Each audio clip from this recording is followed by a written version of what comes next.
So, both teams on a back-to-back night, Phoenix against Philadelphia, as Joel Embiid continues his MVP campaign. Devin Booker, somewhat hurt, as he had taped up almost every finger, it felt like, but he started off really well in this game, and the Sixers, without James Harden tonight, Terence Ross makes its splash as he continues his good play, which is somewhat weird all of a sudden, but I mean, he's always had it in him, so I guess he needed just more reps with the Suns to be better.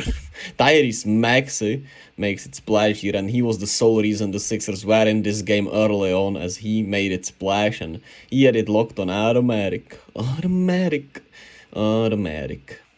however you want to call it. But, I mean, the Sixers were just weird today. Tobias Harris makes it a 1-point game at the start of the third quarter here.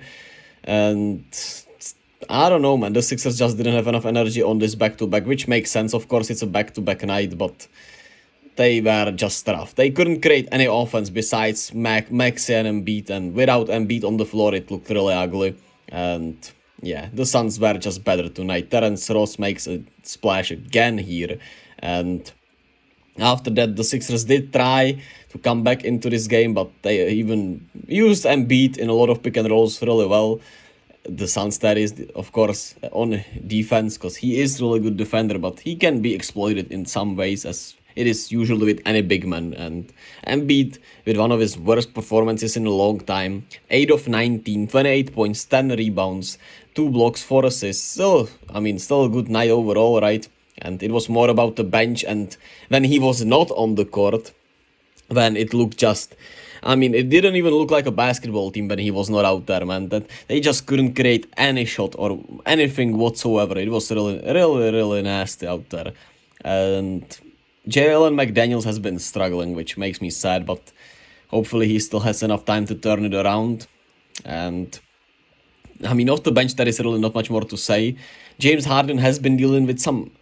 I don't know, they talked about his Achilles when I looked at it, and I don't know what's going on with that, but it shouldn't be nothing major since there has been no major reports around it, but it's still a little concerning, and without him, they are really rough offensively.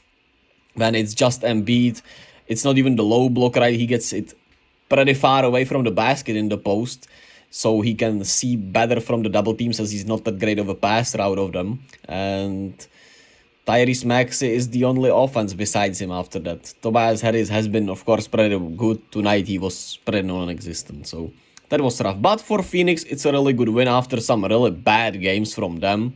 D-Book had 29, 9 of 18, great game from him. And Terence Ross campaign and TJ Warren off the bench had really good nights.